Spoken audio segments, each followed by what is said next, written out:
The text arrived at 6:47 p.m. on a Tuesday, right as I was installing new crown molding in what used to be our bedroom. Lana's timing had always been impeccable. She knew exactly when to twist the blade. Transfer the house to my name, and I'll come back. I stared at the screen for a full minute, then let out a laugh that echoed through the empty rooms. Come back? After 3 months of radio silence, after running off with her boss like some cliché from a bad romance novel, she wanted to negotiate? My name is Hale Trenwick, and I'm what you might call a professional problem solver. 15 years as a structural engineer taught me that every building has weak points, and every problem has a solution if you're willing to dig deep enough. These days, I flip houses for a living, taking broken-down wrecks and turning them into something worth having. The irony wasn't lost on me. I forwarded Lana's message to my lawyer with a note. Should I gift wrap the deed, too? The house creaked around me as evening settled in. It's a 1920s colonial in what the real estate agents call a transitioning neighborhood, which means it's caught between the blue-collar families who built it and the young professionals trying to gentrify it. I bought it 2 years ago as a project Lana and I could work on together. She lasted exactly 3 weeks before declaring manual labor beneath her station. My phone buzzed. Danny, my best friend and the most honest mechanic in the city, returning my earlier call. So she finally surfaced? His voice carried that mix of amusement and disgust he reserved for Lana's antics. Like a submarine with a busted periscope, I said, sanding down a particularly stubborn piece of trim. Wants me to hand over the house. What did you tell her? Nothing yet, but I did freeze all our joint accounts about 5 minutes ago. Danny chuckled. How's that feel? Like changing the locks on a house you never wanted to share in the first place. After we hung up, I pulled up our banking app and started doing what I do best, solving problems systematically. Lana had always been terrible with passwords. She used variations of her maiden name and birthday for everything, which made cutting off her access embarrassingly easy. Within an hour, she was locked out of our checking, savings, and credit accounts. My laptop showed something interesting in our credit monitoring. Lana's personal card, the one I wasn't supposed to know about, was maxed out. Her spending patterns showed hotel charges, expensive dinners, and retail therapy sessions that would make a lottery winner wince. Even more interesting were the charges to a bankruptcy attorney from 2 weeks ago. A knock at the front door interrupted my research. Through the peephole, I saw Linda Morrison from next door, holding what looked like a sugar bowl but wearing the expression of someone hunting for gossip. Evening, Hale, she said when I opened the door. Wondered if I could borrow some sugar. Mine's gone stale. Linda was 60-something, recently retired, and had turned neighborhood surveillance into an art form. She knew which houses got deliveries, which couples fought loud enough to hear through the walls, and which teenagers were sneaking out after midnight. Sure thing, I said, playing along. How's retirement treating you? Oh, quiet around here without Lana's comings and goings. She paused meaningfully. Though I did see that fancy car parked out front a few times before she moved on. Silver BMW? I asked, filling her sugar bowl. That's the one. Expensive-looking fellow driving it. Always on his phone, always in a hurry. Soren Valden. Lana's boss, and according to office gossip, her ticket to a better life. What Linda didn't know, what nobody knew yet, was that Soren was married to a woman who made Lana look like an amateur when it came to playing the long game. Well, Linda said, accepting the sugar with a knowing smile, I'm sure things will work out for the best. After she left, I returned to my laptop and did some digging on Soren's company. Public records showed his construction firm had been struggling. 3 major contracts had fallen through in the past 6 months, and there were rumors about cost overruns and missed deadlines.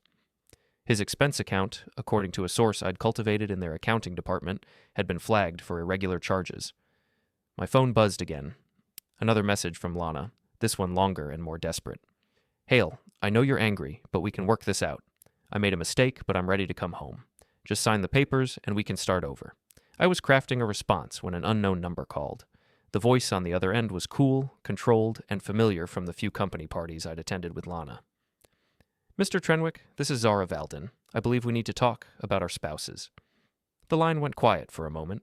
When she spoke again, her voice carried a weight that made me sit up straighter. I'll be at your house in 20 minutes. I have a folder, and I have a plan.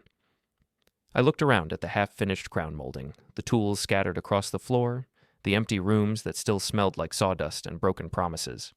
Whatever Zara Valden wanted to discuss, it was going to be more interesting than Lana's pathetic attempt at negotiation. Through the window, I could see Linda's curtains twitching. The silver BMW pulling into my driveway was definitely going to give her something to talk about. Zara Valden stepped out of her BMW like she was arriving at a board meeting instead of a construction zone. She was 40-something, with the kind of understated elegance that comes from having money long enough to stop showing off about it. Her handshake was firm, her smile was sharp, and the folder under her arm looked thick enough to choke a horse. "Thank you for agreeing to see me," she said, stepping into my living room and taking in the renovation chaos without comment. "I apologize for the dramatic phone call, but subtlety hasn't been working for me lately." I offered her coffee, which she accepted, and we sat at my kitchen table, one of the few pieces of furniture Lana hadn't tried to claim in her exodus. "So," I said, "our spouses." "Are idiots," Zara finished. She opened her folder and spread out a collection of photographs, bank statements, and printed emails. "Soren thinks I'm a trophy wife who spends her days at yoga classes and charity luncheons. What he doesn't realize is that I have an MBA from Wharton and a very good relationship with our family accountant. Before we dive deeper into this story, I have one small request. Please subscribe, drop a like, comment, and hit that hype button to boost this channel so more people can discover these incredible Reddit stories. The evidence was damning and thorough. Hotel receipts dating back 8 months, screenshots of text messages that would make a sailor blush, credit card charges for jewelry I'd never seen Lana wear. Most interesting were the bank transfers, large sums moving from Soren's business accounts to personal accounts, then disappearing into cash withdrawals. "He's been stealing from his own company," Zara explained. "Skimming from contracts, inflating expenses, moving money offshore. I think he was planning to disappear with your wife and leave me holding the bag." I studied a photograph of Lana and Soren at some upscale restaurant, her hand on his arm, both of them laughing like they'd just heard the world's funniest joke. "Why bring this to me?" I asked. "You could take this to a lawyer, clean him out, and be done with it." Zara's smile turned predatory. "Because cleaning him out isn't enough. I want him humiliated, I want him ruined, and I want your wife to understand what happens when someone tries to steal my life." We spent the next 2 hours planning. Zara had been documenting Soren's affair and his embezzlement for months, waiting for the right moment to strike. My engineering background and knowledge of construction made me useful for understanding his business fraud. More importantly, my complete lack of sympathy for Lana made me the perfect ally. "There's something else," Zara said as we wrapped up. "I think they're planning to come back to town soon. Soren has a court hearing next week about one of his failed contracts. They'll probably try to pressure you into signing over the house before then." "Let them try," I said. The next morning brought another text from Lana. "I'm coming home tomorrow. Have the papers ready." I forwarded it to Zara with a note. "The mice are returning to the trap." My phone rang immediately. "Perfect," Zara said. "I have an idea." That afternoon, I drove to Danny's garage on the south side of town. He was under the hood of a pickup truck, cursing creatively at whatever mechanical problem had defeated his last 3 attempts at repair. "Need a favor," I said. Danny wiped his hands on a rag and grinned. "Does it involve making Lana's life more difficult?" "Indirectly." I explained about Zara, about the evidence, about the plan that was forming. Danny listened with the focused attention he usually reserved for engine diagnostics. "So, you're teaming up with the other scorned spouse," he said when I finished. "That's either brilliant or completely insane. Probably both. Good. I was getting bored with normal problems." That evening, Linda knocked on my door again. This time she wasn't bothering with the sugar bowl pretense. "Saw that fancy car again?" she said. "Same woman as before?" "Different woman," I said. "Friend of mine." "Ah." Linda's eyes lit up with the joy of fresh gossip. "Well, I hope she's an improvement over the last one. Definitely more honest." After Linda left, I called Zara. "The neighborhood watch is activated. When Lana shows up tomorrow, half the street will know about it within an hour." "Excellent. I'll be ready." I spent the evening finishing the crown molding, thinking about the conversation ahead. Lana would arrive expecting to find me broken and desperate, ready to negotiate from a position of weakness. Instead, she'd find me holding a hand full of aces and a partner who played the game better than she ever could. My phone buzzed with one final message from Lana. "See you tomorrow, honey. We have so much to discuss." I typed back, "Yes, we do." Then I deleted it and sent nothing at all. Let her wonder. Outside, the neighborhood was settling into its evening rhythm. Porch lights were coming on, families were gathering for dinner, and Linda Morrison was probably updating her mental files with the day's intelligence. Tomorrow was going to be interesting. I looked around at the house, my house, with its fresh paint and new fixtures and carefully restored original details.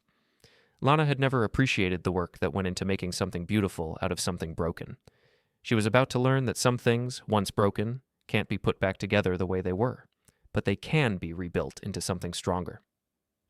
Lana arrived at 2 p.m. sharp, driving a rental car that screamed temporary situation. She'd dressed for negotiation, business casual with just enough cleavage to remind me what I was supposedly missing. Her smile was bright and confident as she walked up the front steps, like she was coming home from a business trip instead of a 3-month affair. I watched her through the window, noting how she paused to check her reflection in the car's side mirror, how she straightened her shoulders before ringing the doorbell. Even now, she was performing. "Hello, Hale," she said when I opened the door. "You look good. The house looks good, too." "Thanks. I've been keeping busy." She stepped inside without being invited, her heels clicking on the hardwood floors I'd refinished while she was playing house with Soren.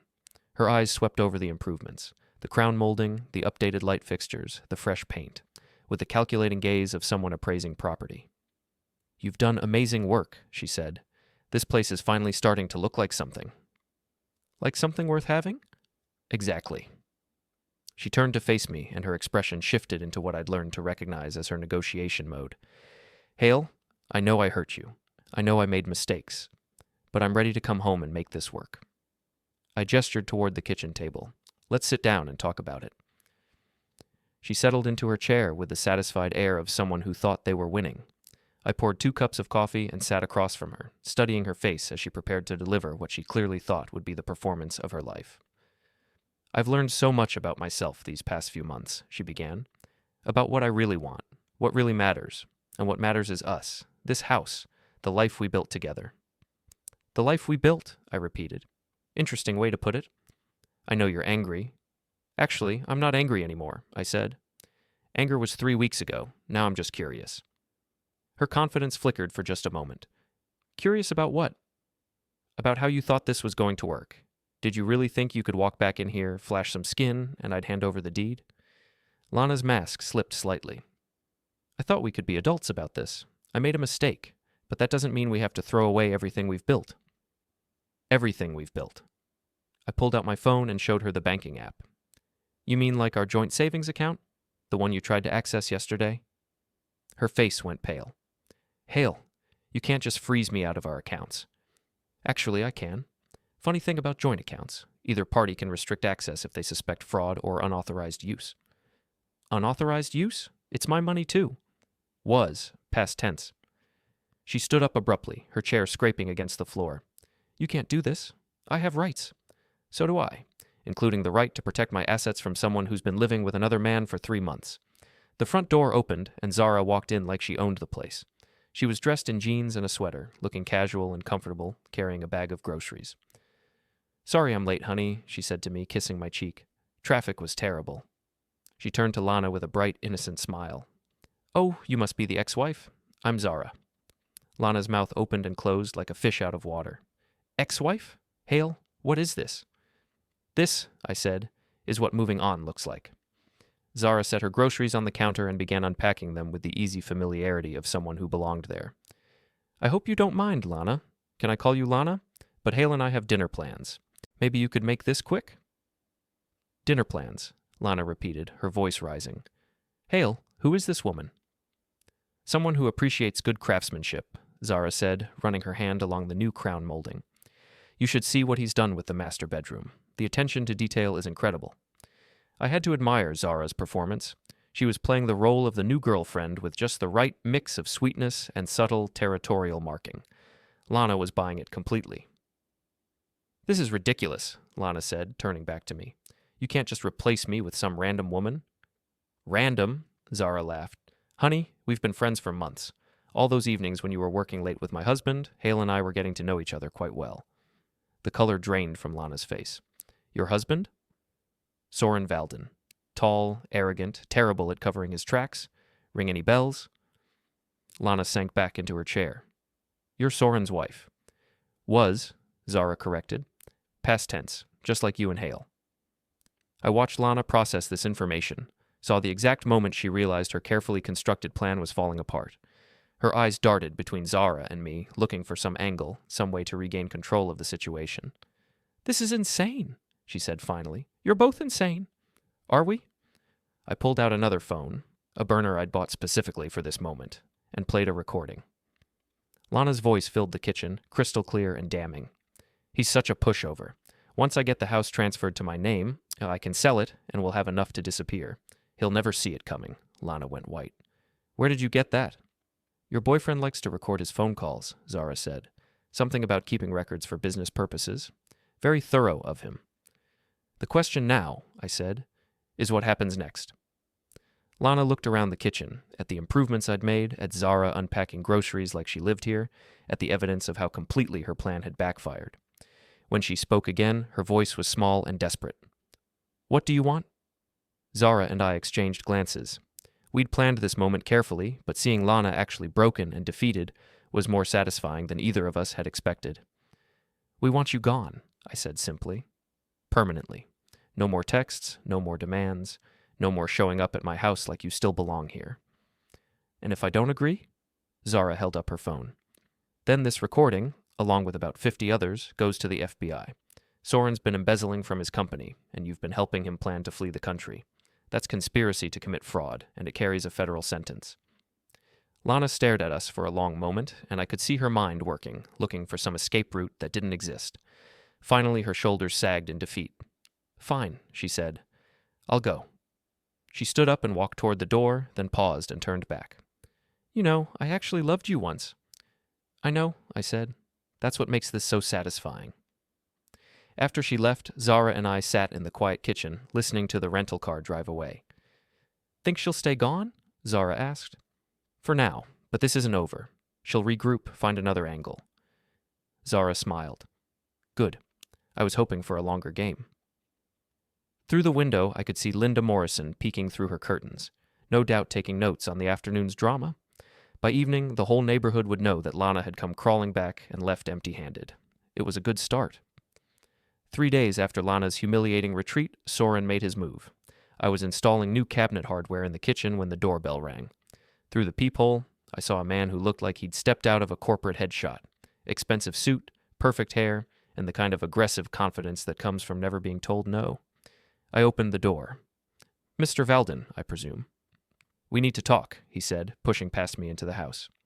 Please, come in, I said to his back. Soren stood in my living room like he was conducting an inspection, his eyes taking in the renovation work with the calculating gaze of someone pricing real estate.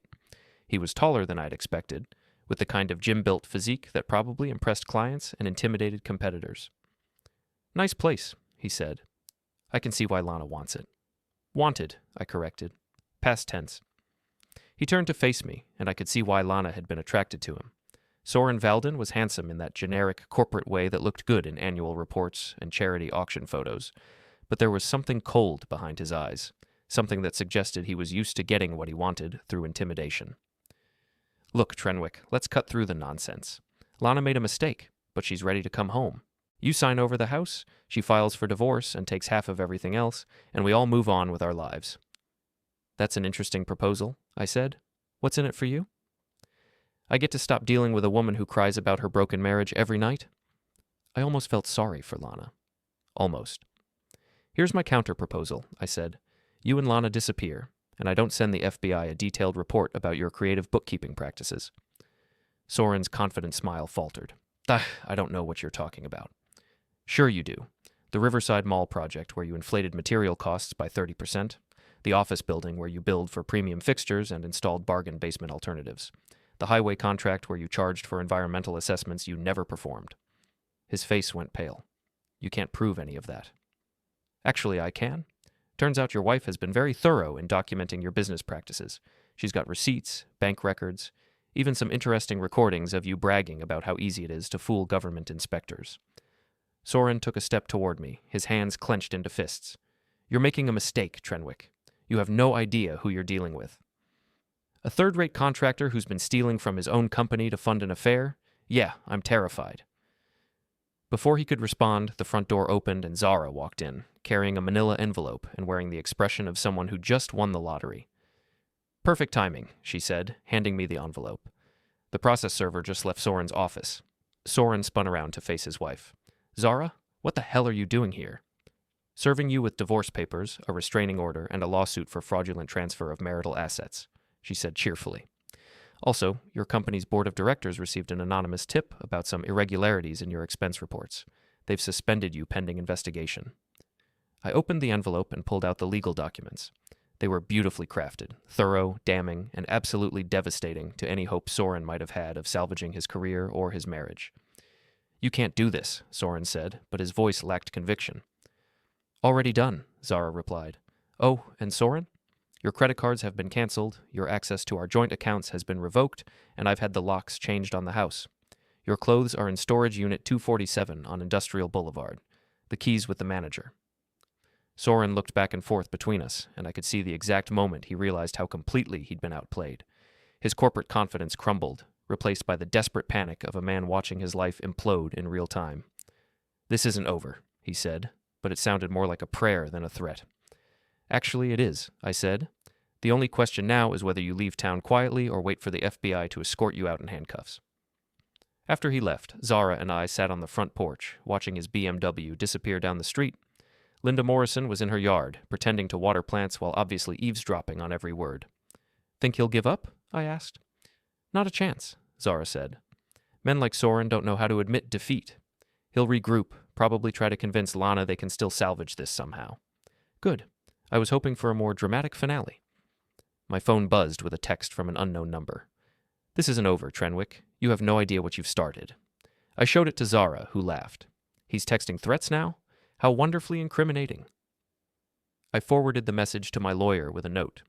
Evidence for the restraining order. That evening, Danny stopped by with a six-pack and a grin. Heard you had some excitement today. News travels fast. Linda Morrison called my shop, asking if I knew anything about your new girlfriend. Apparently the whole neighborhood's buzzing about the mysterious woman who's been staying here. I filled him in on the afternoon's confrontation while we worked on installing new light fixtures in the dining room. Danny listened with the appreciative attention of someone who enjoyed seeing bullies get their comeuppance. So, what's the end game? He asked. Complete and total victory, I said. I want Lana and Soren so thoroughly defeated that they never even think about coming back. And then what? You and Zara ride off into the sunset? I paused, considering the question. Zara and I are allies, not lovers. When this is over, she'll go back to her life, and I'll go back to mine. Seems like a waste. She's smart, she's attractive, and she obviously appreciates your particular skill set. My skill set? Methodical destruction of people who deserve it. I had to admit, there was something appealing about having a partner who understood the satisfaction of a well-executed plan, but that was a consideration for later. Right now, I had a war to win. My phone rang.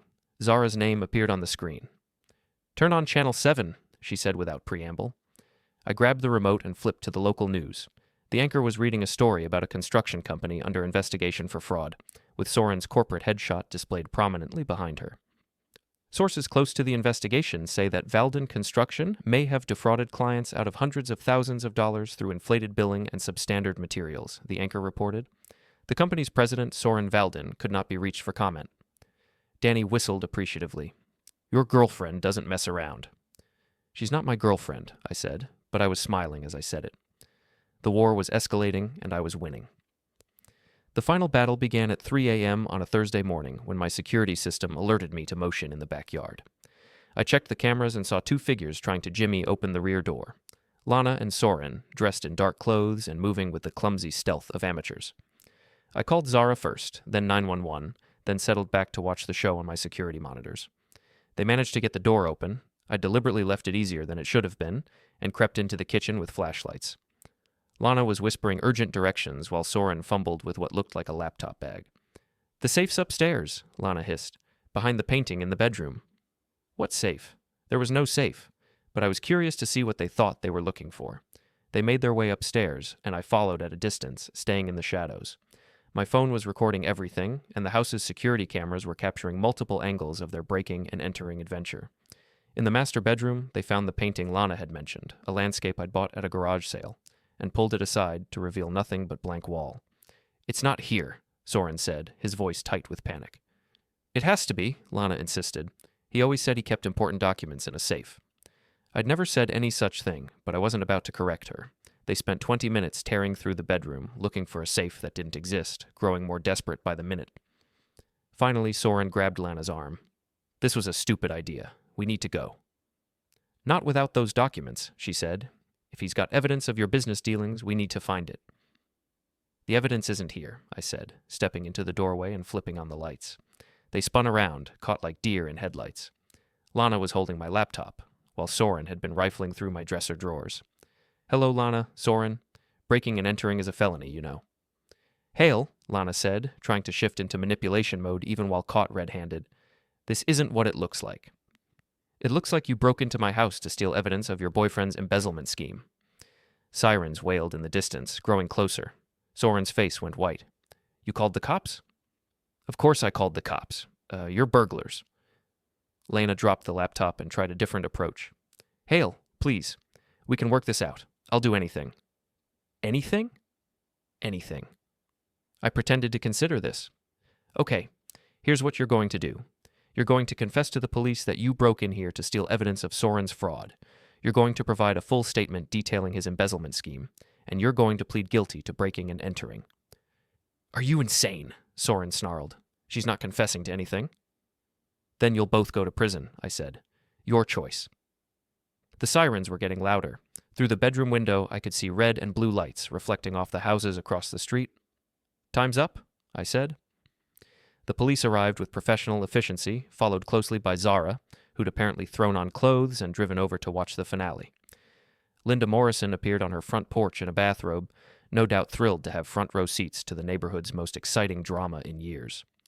Lana and Soren were arrested, read their rights, and loaded into separate patrol cars. The lead officer, a tired-looking veteran named Rodriguez, took my statement while crime scene techs photographed the evidence. You've got them cold, Rodriguez said, reviewing the security footage on my laptop. Breaking and entering, attempted theft, conspiracy. The DA's going to love this. After the police left, Zara and I sat on the front porch, watching the sun come up over our quiet suburban street. Think they'll flip on each other? She asked.